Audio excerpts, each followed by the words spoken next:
दोस्तों, आज हम पढ़ने वाले हैं क्लास 12th हिंदी अभिव्यक्ति और माध्यम बुक का चैप्टर जिसका नाम है कैसे बनती है कविता। तो आइए दोस्तों, हम इसे आसानी से समझते हैं। तो सवाल है, कविता की शुरुआत कहाँ से होती है? कविता कोई किताब से शुरू नहीं होती, बल्कि माँ की लोरी से, दादी नानी की कहानियों से, खेतों के ढोल से, बच्चों के खेल गीतों से, स्कूल के पहले दिन के गानों से। यानी कविता हमारी जिंदगी की रोजमर्रा की आवाजों से बनती है। जब एक छोटा बच्चा तोतली भाषा में कोई गीत दोहराता है और उसमें अपने शब्द जोड़ देता है, वही कविता की शुरुआत है। मतलब कविता बोलना, गाना और कल्पना करना तीनों से बनती है। फिर सवाल उठते हैं, लेखक पूछता है, बच्चों को पढ़ाना हमेशा गीतों से ही क्यों शुरू होता है? कविता में ऐसा क्या है जो हमें दुनिया को समझने में मदद करता है? यही सोचने पर लगता है कि कविता सिर्फ मजे के लिए नहीं, बल्कि सीखने और महसूस करने का जरिया है। फिर सवाल आता है कि कविता की दुनिया अजीब क्यों लगती है? कविता में हम देखते हैं खेत, गांव, चिड़िया, शेर, पानी, मोची, नगर। पर जब हम गहराई से सोचते हैं तो ये सब हमें नए तरीके से दिखाई देने लगते हैं। यही वजह है कि कभी कविता जादू लगती है और कभी पहेली। कविता पहले बोली जाती थी, शुरू में कविता लिखी नहीं जाती थी। लोग उसे गाकर, सुनाकर याद रखते थे, जैसे लोरी, भजन, लोकगीत। इसे ही वाचिक परंपरा कहते हैं। आज वही कविता किताबों में लिखी हुई मिलती है। कविता क्या है? यह सवाल आज भी है। कविता आखिर है क्या? इसका सीधा जवाब नहीं, क्योंकि कविता को पूरी तरह समझना आसान नहीं है। फिर भी एक बात साफ है, कविता हमारे दिल के बहुत पास होती है। वह हमें छूती है, हिला देती है, सोचने पर मजबूर कर देती है। कविता की जड़ में होती है संवेदना, मतलब दूसरों का दुख सुख महसूस करने की शक्ति, पूरी दुनिया से अपनेपन का रिश्ता जोड़ने का भाव। यही भाव कविता बनाता है। वाल्मीकि का उदाहरण, पहले रत्नाकर एक डाकू थे, लेकिन जब उन्होंने एक पक्षी को मारा हुआ देखा तो उनका दिल दुख से भर गया। यही दुख और संवेदना उन्हें वाल्मीकि बना गई, भारत के पहले कवि। उनके मुंह से अपने आप कविता निकल पड़ी। कवि सुमित्रानंद पंत कहते हैं, पहली कविता दुख से पैदा हुई, जबकि किसी का दिल टूटा तो उसकी आह से कविता निकली। आसान भाषा में समरी करे तो कविता किताब से नहीं, दिल से पैदा होती है। जब इंसान कुछ गहराई से महसूस करता है, दुख, प्रेम, करुणा, वही कविता बन जाता है। इसलिए कविता हमें इतनी गहराई से छू जाती है। हम कविता जैसे क्यों नहीं कह पाते? लेखक कहता है, भावनाएं तो हम सबके पास होती हैं, फिर भी हम उन्हें कवि की तरह सुंदर शब्दों में क्यों नहीं कह पाते? यहीं से कविता का रहस्य शुरू होता है। क्या कविता सिखाई जा सकती है? इस पद पर दो राय हैं। कुछ लोग कहते हैं कविता सिखाई नहीं जा सकती, वह अंदर से आती है। लेकिन आज कई जगहों पर कविता लिखने की क्लासें भी चल रही हैं। जैसे चित्रकला, संगीत, नृत्य सिखाए जाते हैं, वैसे ही कविता भी सिखाई जा रही है।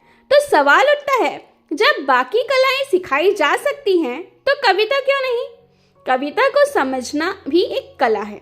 लेखक कहता है, कविता का यह रहस्य हमें भले कवि ना बनाए, लेकिन हमें एक अच्छा और संवेदनशील पाठक जरूर बना देता है।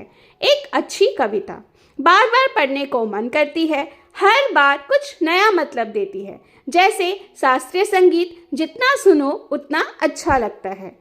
कविता दिमाग में रह जाती है। अच्छी कविता पढ़ने के बाद भी हमारे मन में घूमती रहती है, हमें सोचने पर मजबूर करती है। यही उसकी ताकत है। कविता और बाकी कलाओं में फर्क चित्रकला में चाहिए रंग, कूची, कैनवास। संगीत में चाहिए स्वर, ताल, वाद्य। लेकिन कविता में के पास कोई बाहरी औजार नहीं होता, उसके पास सिर्फ भाषा होती है। कवि क्या करता है? कवि रोजमर्रा के शब्दों को उठाता है, उन्हें अपनी भावनाओं से जोड़ता है और उन्हें लय में पिरो देता है। तभी वे साधारण शब्द कविता बन जाते हैं। यानी कि कविता भावना प्लस शब्द प्लस लय का मेल है। यह सिर्फ तकनीक नहीं, दिल की बात है। इसलिए कविता पूरी तरह सिखाई नहीं जा सकती, लेकिन समझी और महसूस जरूर की जा सकती है। कविता का सबसे बड़ा औजार शब्द। कविता की दुनिया में घुसने का पहला दरवाजा है शब्द। अगर शब्दों से दोस्ती नहीं होगी तो कविता भी नहीं बनेगी। अंग्रेजी के कवि W.H. ऑर्डन ने कहा था, प्ले विथ वर्ड्स, मतलब शब्दों से खेलो, डरना नहीं, प्रयोग करो। शब्दों की दोस्ती का उदाहरण, जैसे कक्षा में नए बच्चे अनजान लगते हैं, लेकिन खेल के मैदान में सब दोस्त बन जाते हैं। वैसे ही शब्द पहले अजनबी लगते हैं, पर जब उनसे खेलते हो तो वे अपने हो जाते हैं। एक शब्द में कई अर्थ होते हैं। हर शब्द अपने अंदर कई मतलब छिपाए रहता है, बिल्कुल इंटरनेट की तरह। जैसे इंटरनेट से जुड़कर नई दुनिया खुलती है, वैसे ही शब्दों से जुड़कर कविता की दुनिया खुलती है। बच्चे और कविता। बच्चे खेल खेल में गीत बना लेते हैं, घो घो रानी कितना पानी, अकड़ बक्कड़ बम्बे बो। क्यों? क्योंकि उन्हें रचनात्मक कहते, उसे बस थोड़ा तराशने की जरूरत होती है। बड़े कवि भी शब्दों से खेलते हैं। जैसे रघुवीर सहाय की ये पंक्तियां, अगर कहीं मैं तोता होता तो क्या होता, तोता होता। यह दिखाता है कि शब्दों से खेलकर भी अर्थ भरी कविता बन सकती है। मतलब कि कविता शब्दों से शुरू होती है। शब्दों से खेलना सीखो, डरना मत। हर इंसान के अंदर रचनात्मकता होती है, बस उसे उगाना जरूरी होता है। कवि शब्दों से खेलता है। यह कविता शमशेर बहादुर सिंह की है। इसमें कवि शब्दों और आवाज़ों को घुमा फिरा कर इस्तेमाल करता है। घटते हैं तो घटते ही चले जाते हैं, बढ़ते हैं तो बढ़ते ही चले जाते हैं, गोल बिल्कुल गोल। ये पंक्तियाँ सुनने में संगीत जैसी लय बनाती है। यही है शब्दों से खेलना। शब्दों का खेल, लय और व्यवस्था। शुरू में कवि शब्दों से खेलता है, लेकिन धीरे धीरे यह खेल एक रिदम और लय बना लेता है। फिर कवि शब्दों को ठीक जगह पर रखना सीख जाता है ताकि सही अर्थ निकले। यही कविता की असली कला है। धूमिल का उदाहरण। अब धूमिल की कविता मोचीराम की ये पंक्तियां देखें। चोट जब पेशे पर पड़ती है तो कहीं ना कहीं एक चोरकिल दबी रह जाती है, जो मौका पाकर उभरती है और अंगुली में गड़ती है। यहाँ पेश पर चोट का मतलब है मेहनत का सही पैसा ना मिलना, काम की कद्र ना होना। यह दुख भीतर दबा रहता है और समय आने पर कांटे की तरह चुभने लगता है। शब्दों की जगह बदली तो अर्थ बदलेगा। अगर इन पंक्तियों के शब्दों का क्रम बदल दिया जाए तो मतलब भी बदल जाएगा। इससे पता चलता है कि कविता में हर शब्द की जगह बहुत जरूरी होती है। शब्दों की जगह बदलो मतलब बदल जाएगा। पहले जो पंक्तियां थी, चोट जब पेशे पर पड़ती है तो कहीं ना कहीं एक चोरकिल दबी रह जाती है। इसमें जोर है पेशे पर चोट पर, मतलब मोची के काम, उसकी मेहनत और उसकी रोजी पर चोट। लेकिन जब वही पंक्तियां उलट दी गई, पड़ती है पेशे पर चोट जब, अब ध्यान चोट पर ज़्यादा चला गया, पेशा पीछे चला गया। यानी दर्द तो दिखा, लेकिन यह साफ नहीं रहा कि वह काम और रोजगार से जुड़ा हुआ दर्द है। इससे पता चलता है कि कविता में शब्दों की जगह बहुत मायने रखती है। वाक्य रचना क्यों जरूरी है? कविता में सिर्फ शब्द ही नहीं, उनकी क्रम व्यवस्था भी अर्थ बनाती है। कवि शब्दों को ऐसे सजाते हैं कि पाठक का ध्यान ठीक उसी जगह जाए जहां वह चाहता है। कविता में शब्दों के पर्याय नहीं होते। कविता में एक शब्द को दूसरे से यूं ही बदला नहीं जा सकता। जैसे अगर चोट की जगह मार रख दें तो मतलब बदल जाएगा। चोट, मोची के लिए हथौड़े की चोट भी और गरीबी का दर्द भी। मार सिर्फ पीटने का भाव देगा।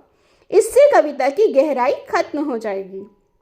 मतलब कि कविता में हर शब्द की जगह तय होती है। शब्द बदलने या उनकी जगह बदलने से पूरा अर्थ बदल सकता है। इसलिए कविता में वाक्य रचना और शब्द चयन बहुत महत्वपूर्ण होते हैं।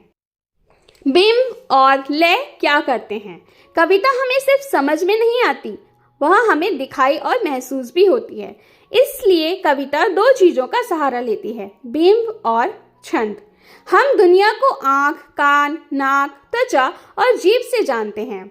कविता इन्हीं इंद्रियों को छूकर काम करती है। शब्द चित्र बन जाते हैं। जब हम कोई खास शब्द पढ़ते या सुनते हैं तो हमारे मन में अपने आप कुछ तस्वीरें उभर जाती हैं। यही अंदर बनने वाली तस्वीरें बिंब कहलाती हैं। पंत जी का उदाहरण, कवि सुमित्रानंद पंत की कविता संध्या के बाद की पंक्तियां हैं। तट पर बगुलों सी वृद्धाएं विधवाएं जप ध्यान में मग्न। जब हम पढ़ते हैं बगुलों सी वृद्धाएं विधवाएं तो मन में अपने आप एक दृश्य बनता है। बगुलों की लंबी गर्दन, उसका सफ़ेद रंग और सफ़ेद कपड़ों में सिर झुकाए खड़ी बूढ़ी विधवाएं, ये दोनों चित्र आपस में मिल जाते हैं।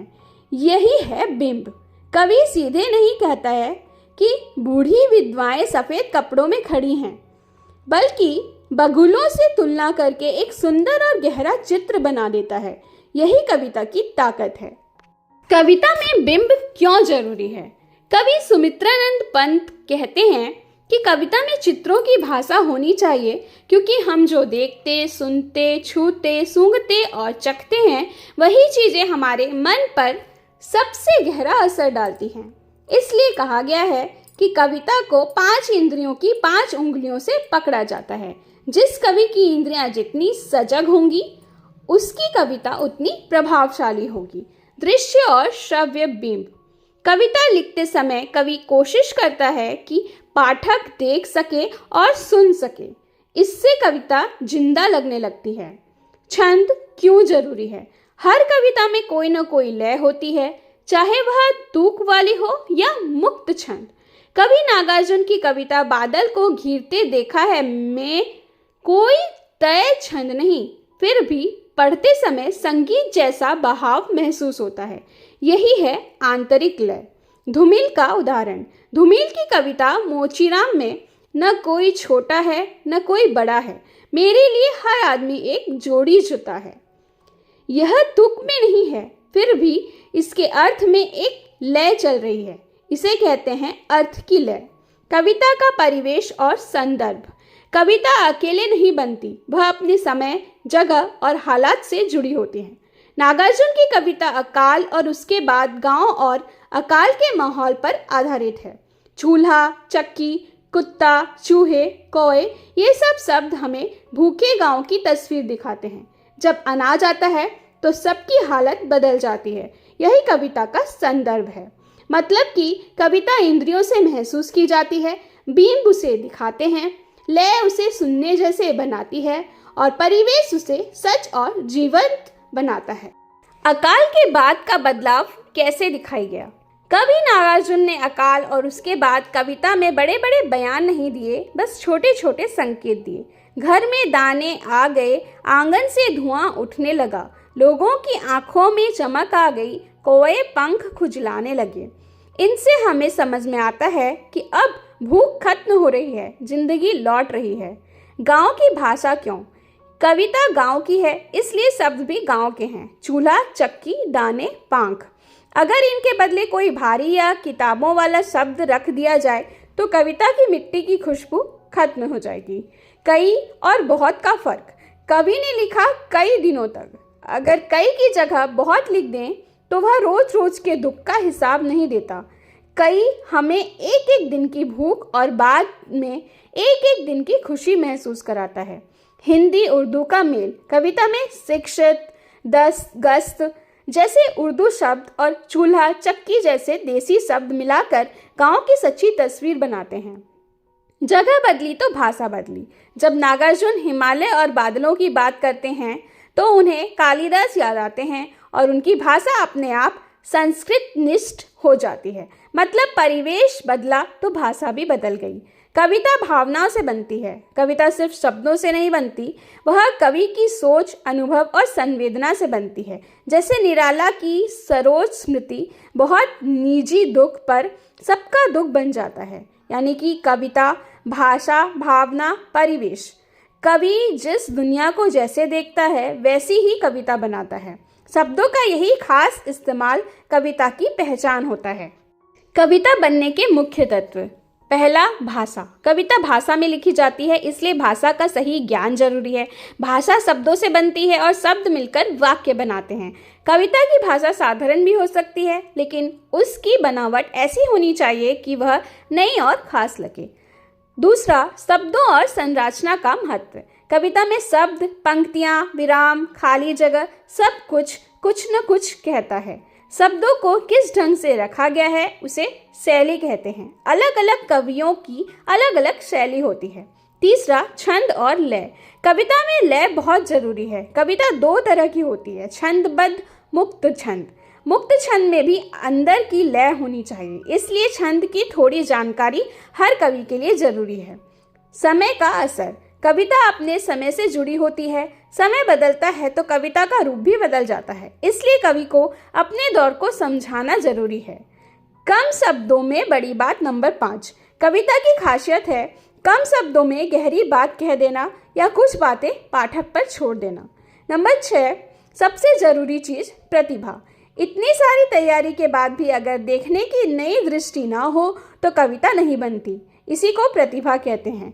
यह जन्म से होती है पर अभ्यास से निखरती है। अंतिम बात, कविता सिर्फ नियमों से नहीं बनती, बल्कि शब्द, भावना, लय, नई दृष्टि से बनती है। कविता सीखना भले मुश्किल हो, लेकिन कविता को समझना और सराहना हर कोई सीख सकता है। दोस्तों वीडियो अच्छा लगे तो इस वीडियो को लाइक कीजिए और चैनल को सब्सक्राइब कीजिए। Thank you for watching.